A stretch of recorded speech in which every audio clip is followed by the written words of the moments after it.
I'm sorry to be a bit of a tyrant here, but I'm trying to keep us on schedule. This is a really great session. We don't like to talk about it, but any innovation needs to be financed. And you have some great experts here to share their wisdom and their knowledge about social finance and highlighting examples of it. So I'm just going to introduce them to you. Lauren. Hi, Lauren. Lauren Dobell. They just called you Lauren on my... we're all on a first name basis, just Lauren. Lauren volunteers. She's going to talk about how Finance 101 works with impacts investing with foundations. She's going to discuss partnerships that develop with community investing, landscape shaping initiatives involving all partners, community, businesses, and all levels of government, multi-sector partnerships, and how cooperative banking is working in this framework. Then we have Todd Hoskin at the end, and he's going to talk about specific projects and learnings. He's going to discuss AFI member of NACCA. I'm being killed by acronyms since I've been to Winnipeg. I didn't know what WAG was. Can you believe it? I'm not from Winnipeg. Anyway, so you'll have to explain what all those acronyms stand for. Discuss over 30 years of trials and tribulations, and come up with some probing and interesting questions. So you're supposed to have some great questions beforehand, according to this. Then we have Dominique, and Dominique Collin. Français? Oui? No? Dominique? Okay. Works in social finance at First Nation Capital Corp. Works in housing, presenting at ABSCAN on Housing Front. And he's going to talk about strategies and on broad terms about, as they associate to the projects he's worked on. And then, last but not least, Erica Barbosa Vargas. And she's going to talk about basics in social finance. So they're really giving you a good foundation on what this means and how it can help your organization.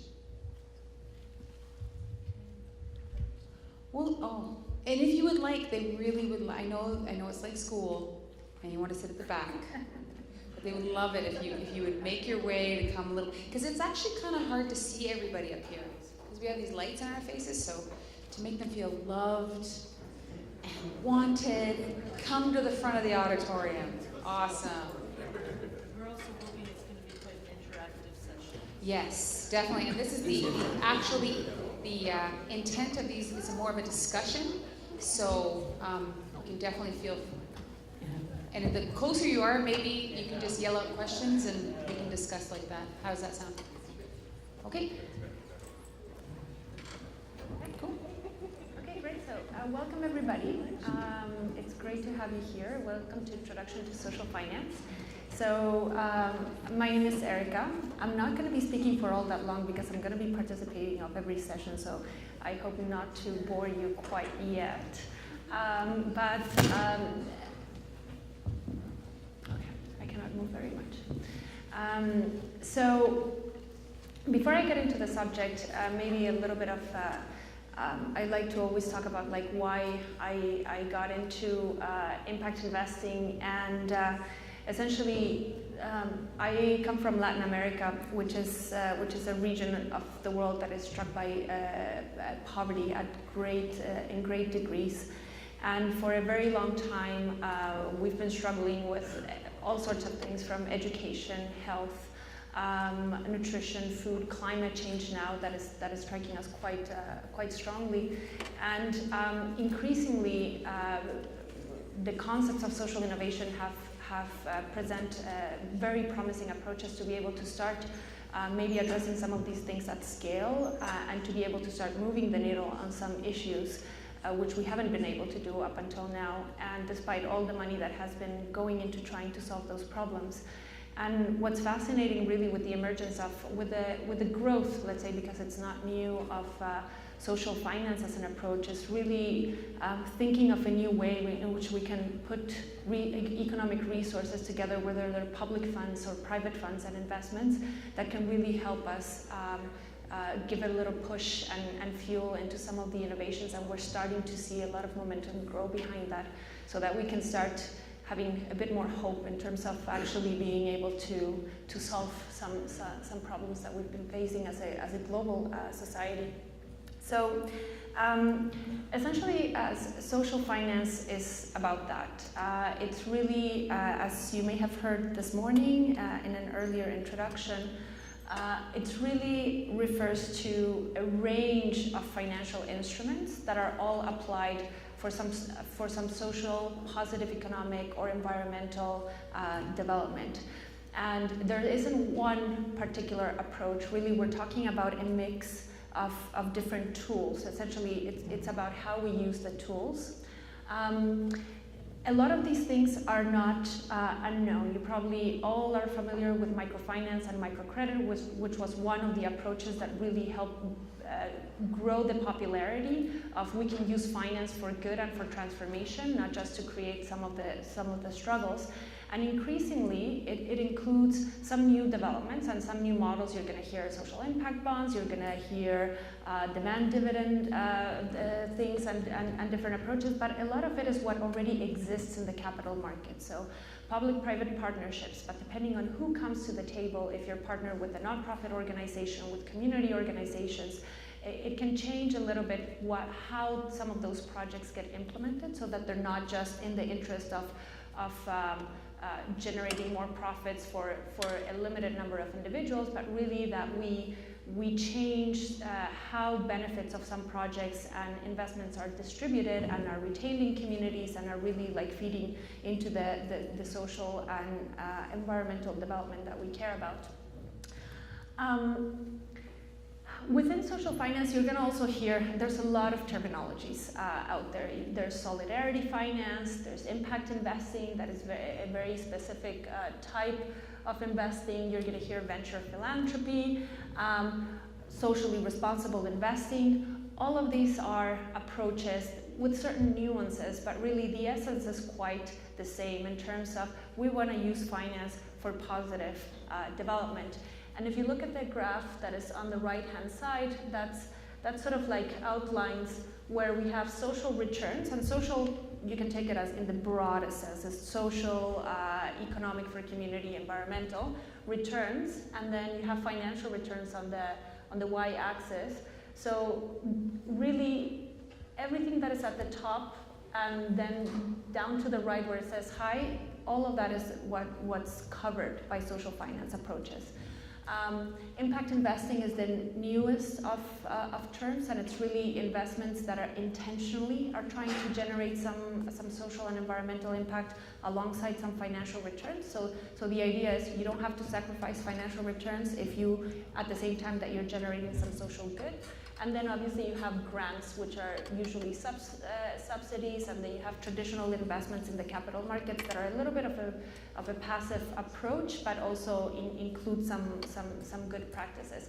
And we're going to hear from everybody else really like how different types of instruments and different types of things can be combined in tangible examples. And this is essentially the same, just put into a spectrum. And so again, usually when we're talking about projects that are financed through social finance approaches, it includes not just investments where it's about the money, but it also includes being able to combine that with grants and other types of supports that are very much about capacity building, about growth, about product development, and then you bring in capital maybe to take things to scale. And again, it's sort of like that's just a range of activities. So I'll stop there, and maybe I'll pass it on to Lauren, that is going to be able to tell us from a financial institution's perspective what social finance, or I don't know if impact investing, social finance either, has been implemented and how it's contributed to some of the development in their communities at Vancity. Thank you. Hi. So I have a much more expert colleague in the room. And both of us are going to be available throughout the conference to chat about what Vancity is engaged in specifically and to chat about initiatives that you're involved in. I wanted to focus in my remarks on the landscape and the partnerships and the enabling environment that we can create together for social finance and social innovation and seeing the change in the world that we all want to see and to all be able to work higher, faster, further, better, because the conditions and the circumstances are there. So the context, as you know, is absolutely extraordinary. You know, we've had a number of landmark Supreme Court decisions. The recent Chilcote decision in BC just upends our understanding of sovereignty in a very exciting way. The Truth and Reconciliation calls to action, the challenge to close the gap of the Assembly of First Nations, a new government that's committed itself to trying to realize these goals within a reconciliation framework provided by the UN Declaration of the Rights of Indigenous Peoples, and an upcoming sesquicentennial which can focus people's attention on what a country defined by an understanding of what constitutes meaningful reconciliation and economic inclusion and the values that we share. That there's a real opportunity to work together towards a seminal sort of landmark anniversary that recognizes multi-generational legacies of harm and looks forward to a very different future together. So the context is extraordinary. Vancity as a financial institution within this space has responsibilities and opportunities and roles that are a particular obligation of a cooperative, values-based financial institution. There may be other credit unions in the room. Affinity and Assiniboine are both in the but not beginners in social finance themselves, so perhaps in other rooms. But we all three belong to a global alliance for banking on values, and which carries with it sort of specific acknowledgements of responsibilities for social finance and social innovation within the context of a respect for the environment, a commitment to full economic inclusion, and cooperative principles and practices, which, as many speakers have noted, are not at all new to Indigenous communities. In fact, very, very deeply rooted. And it's one of the, questions about the term innovation, that a lot of this is old, is new again. It's being rediscovered rather than embarked on for the first time. So Vancity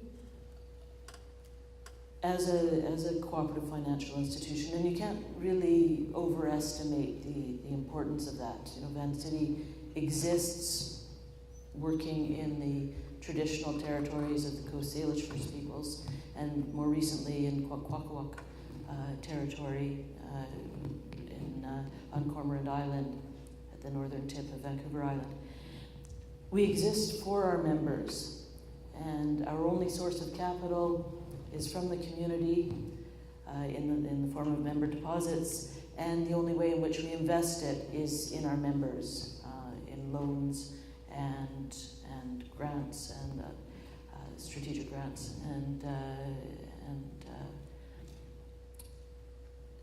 so it is a completely closed local circle in that sense, an inclusive one, but there's nothing sort of imaginary or derivative about what we do. So this is done at 3 levels of magnitude, or at least that's the way in which it makes most logical sense to me. We annually give 30% of our net profits back to our members and community, and that's in the form of impact investment. It's in social enterprises, it's in small businesses with social missions. It's in enabling supports and business planning and all kinds of investments in sort of five spheres of community impact and community investment priorities.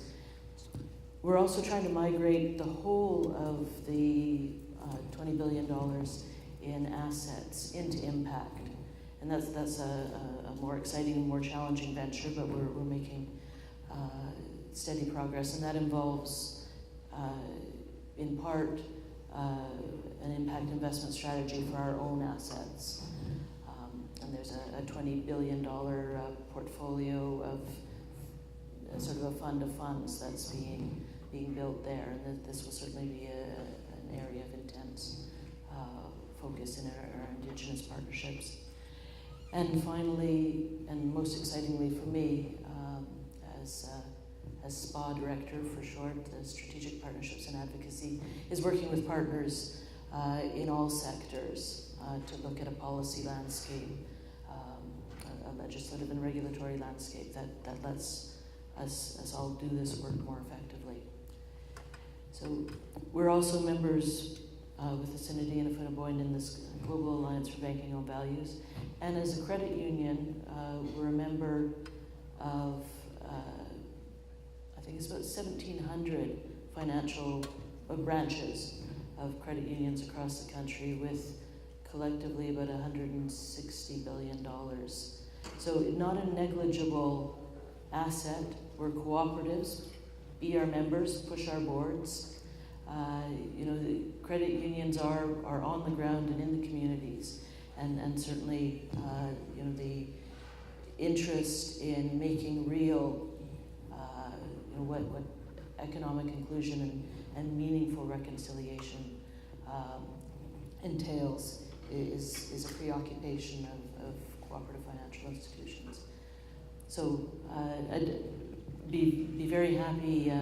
We're hoping this is going to be an interactive session to answer specific questions. My colleague Stuart will be taking a much more granular approach to specific examples in the master class later this afternoon. But wanted to say that your financial institutions have an important obligation to respond to the call to action and to support social finance with Indigenous partners in community.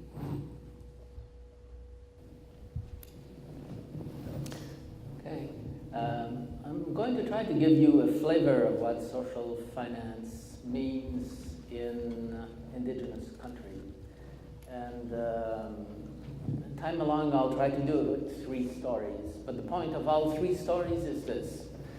The point was made this morning that social innovation is not something new in Indigenous Canada. Neither is social finance. To just give you a sense, the oldest First Nation financial institution I know of is 65 years old. It's a credit union in Wendake, Quebec. First Nations have been developing their own financial institutions for generations now. So while this is social innovation and social finance, there's a long tradition to build on, and I want to exemplify it with a few examples. But first I'd like to make the transition to Vancity, because in our culture you can't brag too much about what you do, so I will brag for Vancity about what they did. I think it exemplifies very well what social finance can do. Can we see the slide that divided in 4 quadrants?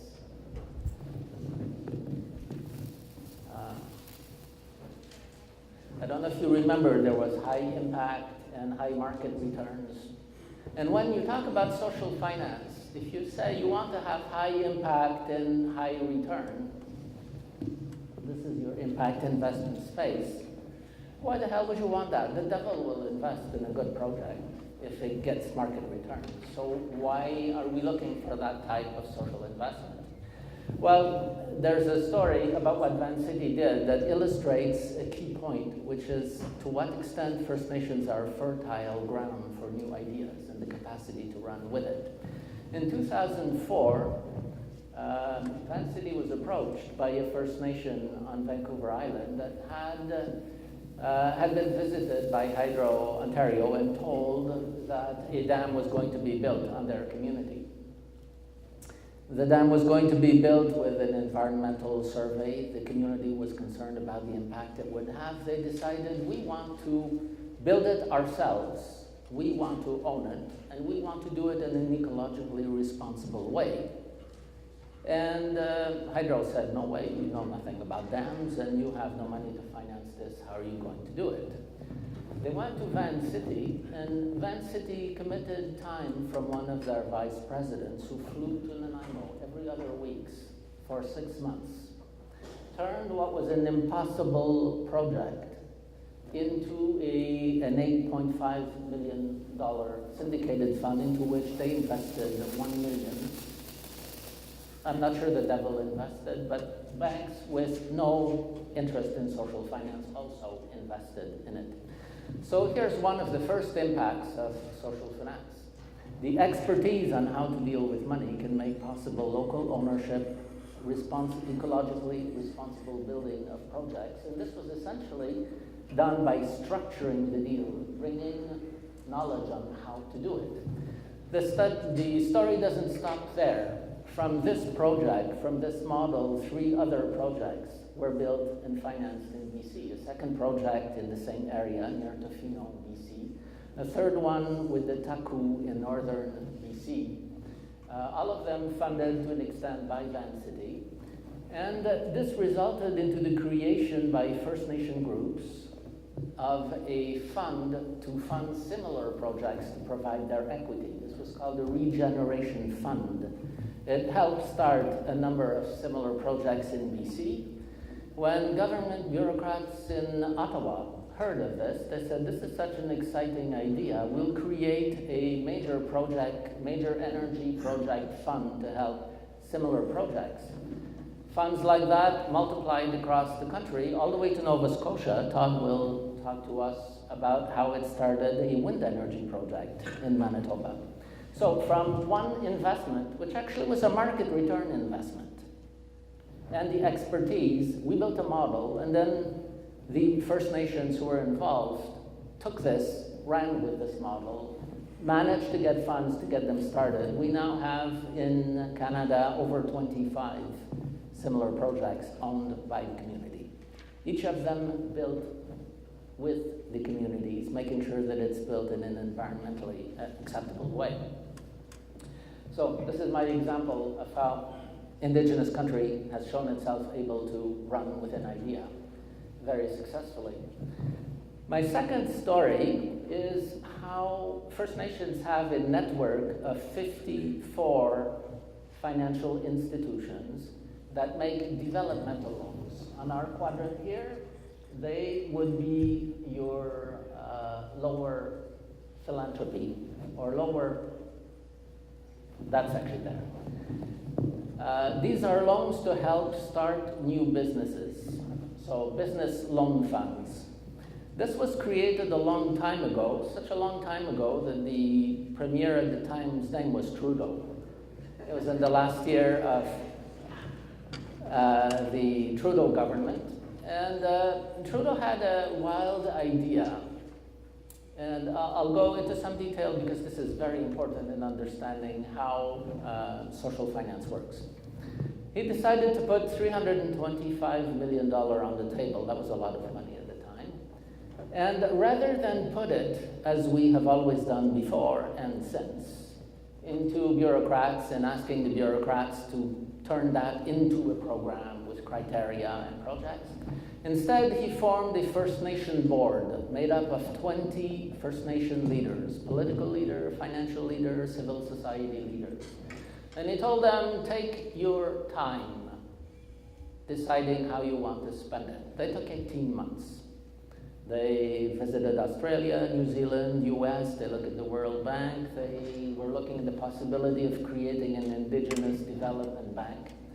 And at the very end, they decided, you know, we need financial institutions that are rooted in our communities, so we don't want a national one. We want a network of institutions that have feet on the ground in communities, boards that represent their communities. And they said, we want you to park the entire $325 million into those. They call them the Aboriginal Capital Corporations. I represent one of them today, and Todd will speak on behalf of a second one. This happened in the early 80s. The program became operational in 85. Unfortunately, Trudeau left at that time. A conservative government came in and decided this is absolutely crazy. There is no way we will put $325 million in the hands of First Nation institutions that are unproven, have never worked in a bank. This will fail. One of the directors at the time was saying, we'll be lucky if this money goes out in loans once and never returns. Well, guess what? As of today, with $200 million that was invested into those corporations, they have made $2.1 billion in loans. That money is still out there. It's grown since then, and every year they're putting out $300 million in new loans to Aboriginal businesses. 54, because we're adding the community futures that come on a bit later, that's 54 boards of 6 to 12 people who are responsible for community lending in corporations. This is an army of people who understand social finance everywhere in First Nations and have been doing it now for a generation. Probably the single biggest success story in First Nations, unfortunately not widely known outside circles. My third story is about one of them. SOCA in Quebec. This one inherited a fund of $6 million. It's made $60 million in loans since inception. 10 years ago, they decided that this idea of making loans to the community was only part of what this movement was going to be. When the original NEDP board had that plan in 1982, they wanted these institutions to be the driving force for First Nation economies. They didn't see them as doing only business loans. They saw them as doing all of what we understand as social finance today. However, when the conservative government came in, they decided to put the lid on it and keep them doing only business loans. Well, 10 years ago, some of the Aboriginal capital corporations across the country decided we want to go beyond that. We have major problems in our communities, problems with housing. We have problems for major investments. We need to build new tools. SOCA got interested in investing First Nation savings into First Nations. So since then, they have collected over 25 million in First Nation savings and have invested it into housing in First Nation communities. Some of you may know this is one of the most intractable problems right now in many communities, finding decent housing. Extremely difficult for regulated financial institutions to do it because they're limited in the types of investment they can do, and there is no functioning market in many communities. What SOCA has discovered is that while they invest, they can work with the communities to develop their markets. They were able to do that in Wendake because Wendake community near Quebec City had its own Aboriginal credit union. 40 years ago, they formed a revolving housing fund, which started making loans. This is the community lending its money to its members to create private homeownership in the community. And when SOCA raised money from individual First Nations, they topped up that revolving fund, expanded its ability. With the help of the McConnell Foundation, SOCA, through its subsidiary ABSCAN, is now in the process of looking how this model can be exported to other communities at different levels of development. And we hope that we can build on the social innovation in First Nations to replicate this model so that First Nations can solve themselves a housing crisis, which government programs have not been able to address.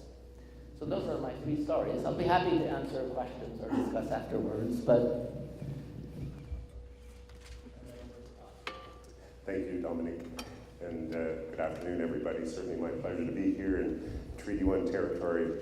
So I'm the CEO of Onawig Development Group. Onawig Development Group is one of those Aboriginal capital corporations that Dominique has just mentioned. And there are, Dominique, you said 54, NACA website says 65. So there's somewhere between 55 and 65 Aboriginal financial institutions in Canada. And when we say an Aboriginal financial institution, just to inform you a bit more on that, we mean organizations that have a board that is Aboriginally controlled. So in the beginning, and as Dominique referenced in the 80s, the Government of Canada created a program to create Aboriginal capital corporations. And that was going along the way. And then over the time, there was a desire to bring in Aboriginally controlled community futures. So you may be aware across Canada there's a community futures program that helps people in business and employment and training. So those that are Aboriginally controlled became members and of our national association, as you have national and provincial associations. For all of our Aboriginal financial institutions across Canada, they're all independently managed and governed. But we did come together as a group, as a family, and we created our own association. And that's called NACA, and I think those were the acronyms that were mentioned at the start. So NACCA. NACA has a website, and on that website you'd be able to find the Aboriginal financial institution that might be in your backyard. So I'll talk a bit more about Onawig specifically and tie into the discussion that we have going here through the panel. Onawig was given a $7 million gift by the Government of Canada in the 80s to start with, to lend to Aboriginal businesses, to live off the interest, recycle the capital, do that again and again. And over the passage of time, we did a lot of that. With the $7 million we were originally given, we've done, like SOCA that Dominique spoke about, we've done $59 million in lending. So we took that original $7 million and we lent it, collected it back, lent it out, collected it back, live off the interest and protect the capital. The board of Onawig is made up of chiefs from across the Atlantic region, so Newfoundland, Labrador, Prince Edward Island, New Brunswick, Nova Scotia. There are 34 Mi'kmaq Maliseet communities in that area, and the chiefs from all those communities in each work together to determine who are the chiefs that will come forward to be on our board. So we really are their organization, and to support entrepreneurs and for First Nations who want to do ban-controlled enterprises, where the First Nation government starts a business for whatever purpose that is, and how our First Nation governments have really done business through ban-controlled enterprises is in large part they have to work under commercial terms and it has to be sustainable and viable, but they have a high priority on creating employment for their community members because we know how important that is and how that helps. It kind of comes back to the creation of Onawig, if I can step back to the early 80s. And the Mi'kmaq in Nova Scotia were challenged and frustrated with their children being removed from their households and being raised off reserve in other communities away from their family. And so there was work within the Mi'kmaq community to address this. And they were doing some work and getting some support from Dalhousie University, Dr. Fred Ween at the time.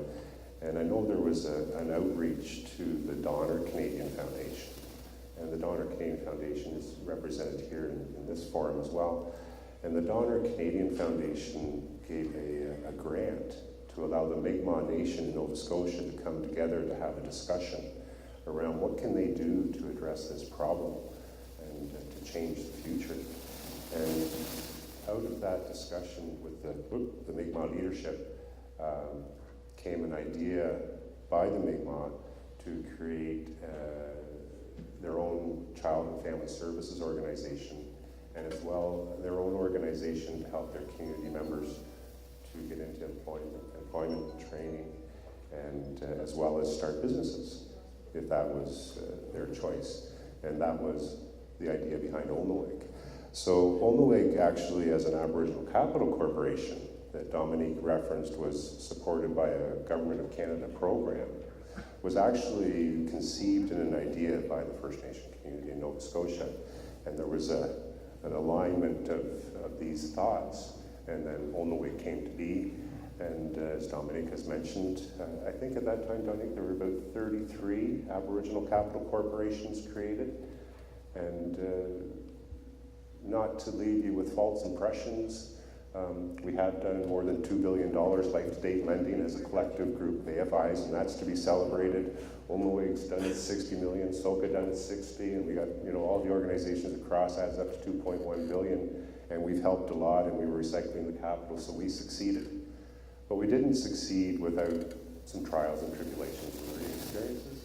And I think 33 Aboriginal Capital Corporations came down to just 30 or 31, fourfold, thanks Dominique. Olnewig was originally created to serve Nova Scotia Mi'kmaq, as the story I had mentioned. And one of them that folded was actually in New Brunswick, neighboring province of ours. And so Olnewig actually took the portfolio of loans and rolled it all in together. And over the years, as they passed, we expanded our services to include all of the Atlantic provinces. Through the work that we've done at Olnewig, and actually a gentleman's name was mentioned, Michael Rice from Ganawagi, and I got to know Michael, and certainly pleased to have had that pleasure. Michael shared with me the story of how the Ganawagi community created the Ganawagi Credit Union. Lauren, I found your comment interesting in that you mentioned Vancity does 30% of your profits back to your members.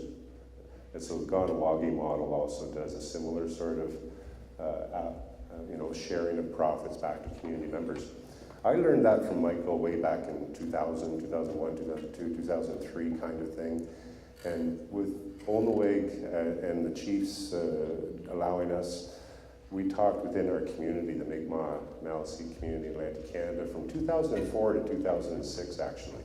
Every meeting we went to, we would convene meetings of people, and we would share the Ganawagi Credit Union story. And we would use it as an impetus to raising the discussion within the community members. What are our needs for capital? And does the idea of a credit union, does that sound interesting to us, where maybe us as First Nations create our own credit union, like they did in Ganawagi here in the Maritimes or in Atlantic Canada? And that, of course, got everybody really excited. Through that period, we actually recorded all of the statements being made by people, and we developed the terms of reference for a study where we could look at the needs for access to capital by our First Nation governments.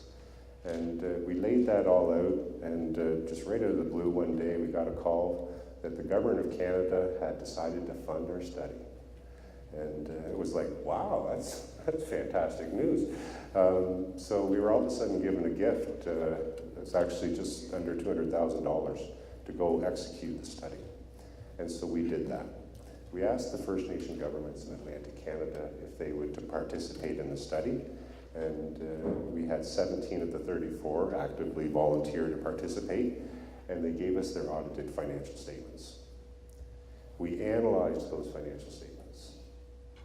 And what we had in those 17 communities who came forward was we had 70% of the population of the Mi'kmaq Maliseet First Nation captured by those communities. And as it turns out, as we found out, we also had the detail on 70% of the total indebtedness at the banks by our governments. That was an interesting point in time and an interesting picture.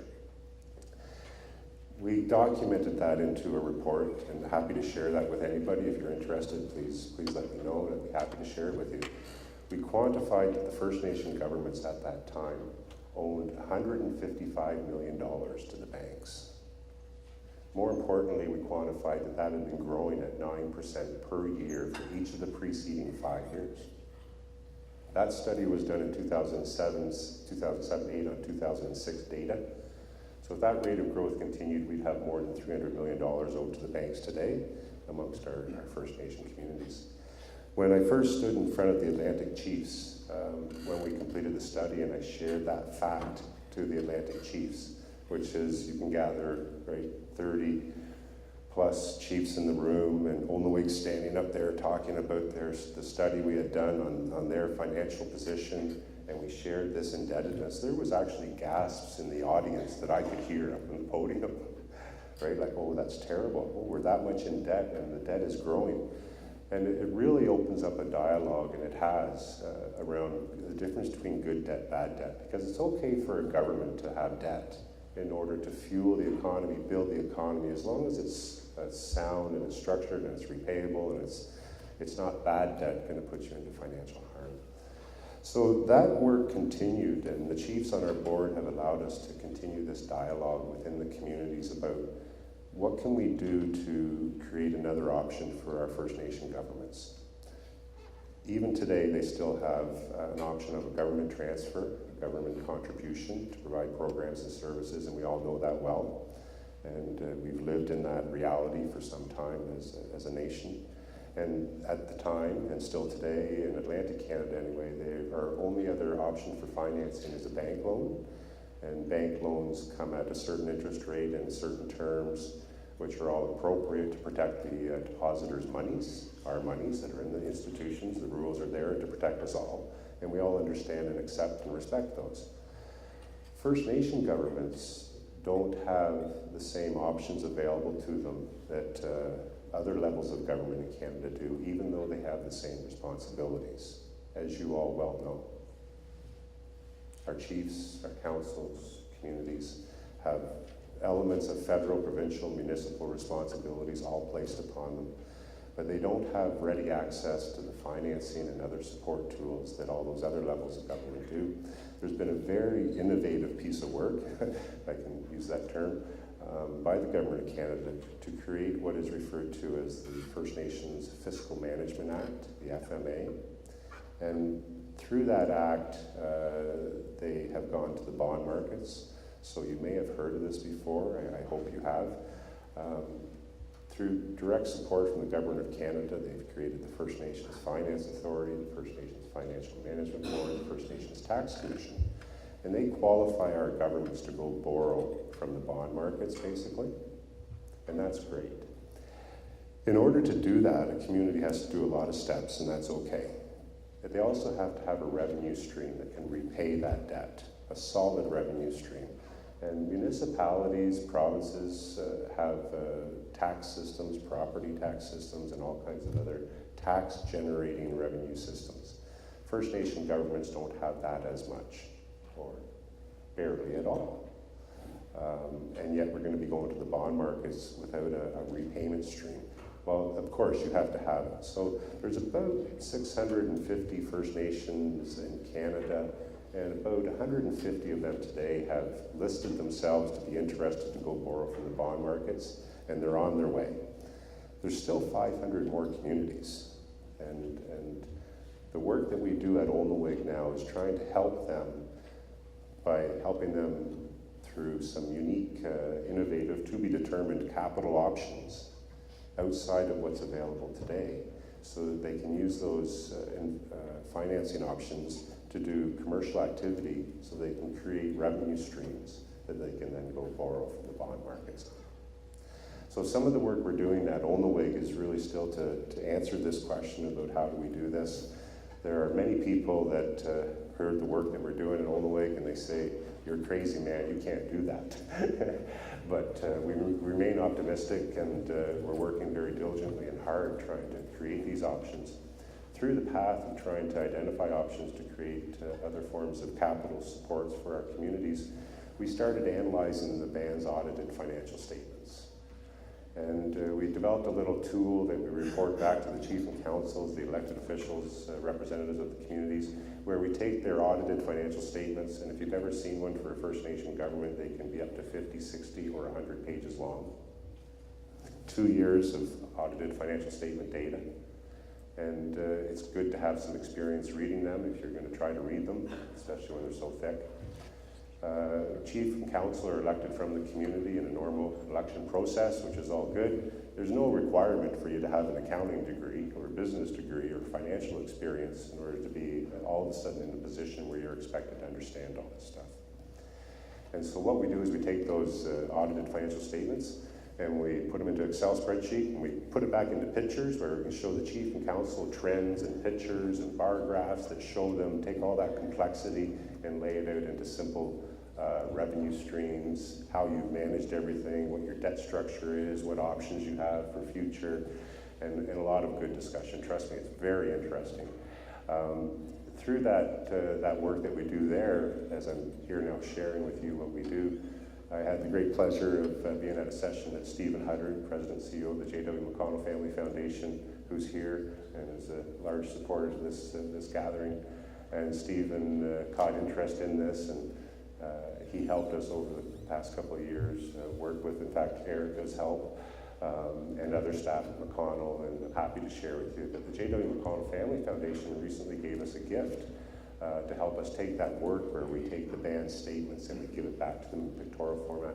And they gave us a gift to try to look at that work so that we can expand that service out and expand it beyond the Atlantic First Nations if there's other interested First Nations or Aboriginal Indigenous groups across Canada that service might be helpful for. We've also moved that service to a charity, and it's called the Onawig Financial Education Center. And I'll stop there to leave just a minute or two for questions only.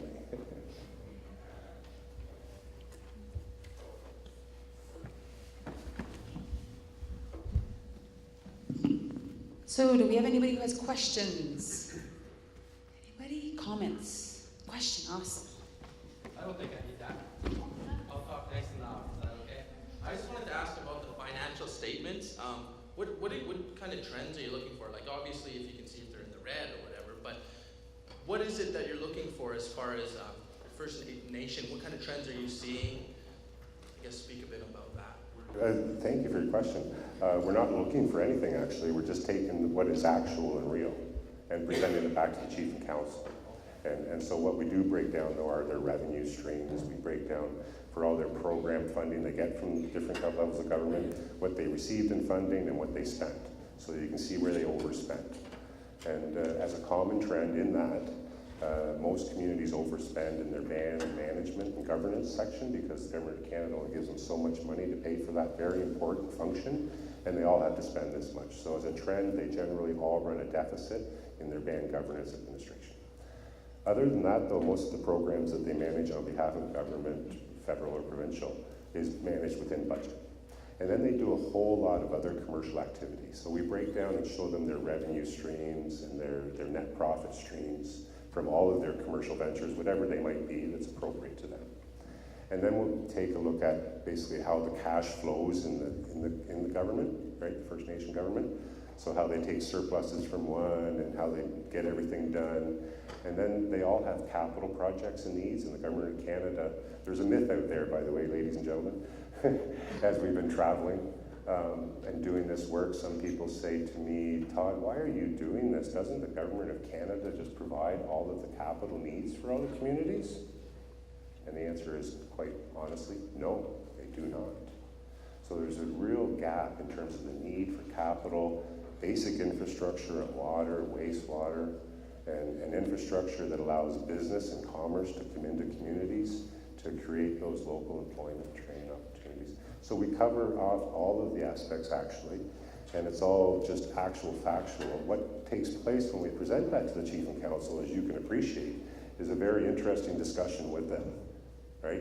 You can have a change of elected leadership in a community, and in a community that's had the same chief for 30 years, for example, and main same council, new chief and council comes in, they can take a look at this report. We've done this many times. They can get a real good snapshot of where the community is and see how actually it's survived. And as another trend I'm happy to share with you, and for Atlantic First Nations specifically, that's whose data we've had access to, they've had a very, government funding has been about a 2% per annum increase, more or less flatline. And program needs and population growth have driven demand, but the funding has been at that 2% cap. Own source revenues through commercial activity, I'm happy to tell you it's about 125% growth rate. It's just phenomenal. Even in the short 15 years that we've been looking at this at Onawig, we have a tremendous data set that actually what drives us to do this is that our communities do have a repayment ability. They do use all of their programs and all their commercial activity to create jobs for their community members. And when I say that, people in the capital markets, the public markets, the way commerce works in this country and in the world, people look at me like, you're crazy, man. What do you mean they give up profits to create jobs? And quite seriously, they'll say, Todd, do you really think that's right? Don't you think they should maximize profits at all and then use those profits to pay for social needs? And well, our First Nation communities have not worked it that way. By necessity, they've had to be creative. And out of reality, they've had to do the things they've done, and they do them well. We're like the best kept secret out there, right? And then these terms come up about social finance, and so now we're caught in that wave, but we were doing this for a long time, right? Thank you for your question. Yep.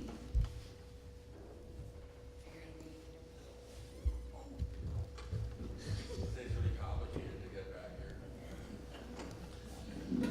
Throw it. So, I have a question. So far, for most of the presentations, maybe except for Vance, but even with Vancity, if I'm not a reserve with a chief and council, what do I do? If I'm an Aboriginal organization that sits outside of a reserve government, where do I go to access non-traditional financing tools? Because I would just like to know if you have any experience in that area, because I'm from a friendship center. We provide programs and services to urban Aboriginal people all over the country. We are trying to do a lot of these things. You know, some of us have social enterprises, some of us try to access capital. Not the easiest thing when you're a charity. Definitely not easy when you're an Aboriginal charity in an urban center. So for everyone on the panel, for the people in this room who may need that sort of knowledge, do you have any experience in that area? Or have you been approached by non-reserve organizations? And I know you just said you started a charity, but besides that work around analyzing your financial statements. Yeah. A number of the Aboriginal capital corporations I mentioned work with Métis and non-status communities. There's one in almost every province in Canada. The group that I'm working with, SOCA in Quebec, offers loans both on and off reserve. And they have been working with the non-status population in Quebec. Is it the case in? So for entrepreneurs on or off reserve, it doesn't matter. In fact, at Onawig, I think most of our entrepreneurial lending, or a larger percentage of it, is off reserve. And it isn't First Nations restricted, it's Aboriginal and Pan-Aboriginal. And for support to other organizations, Aboriginal organizations, friendship centers and others. From Onawig's perspective, we'd be happy to share in dialogue. And if our services are helpful, we're a non-profit organization, so we're happy to help, and if we have requests for help. And I expect, Dominique, you're right across the country. The Aboriginal financial institutions that we referenced, I think they certainly would be receptive. From my knowledge, I've worked with the general managers of that network for about 15 years. I know most of them. They're pretty helpful, and they want to help, and they don't have an on-reserve restriction focus. All right, well, we're going to have to wrap this up. And obviously, they'll be around. Be a great chance to maybe have a side conversation, to use the Sunshine Room to talk further about these important issues, because this is it. Like, finance is important. It's very important for what we're talking about. So we are going to take a few minutes break, about 15 minutes break. Go grab coffee, tea, a nice seedy granola fiber bar. And we'll be back here to have another presentation in about 15 minutes.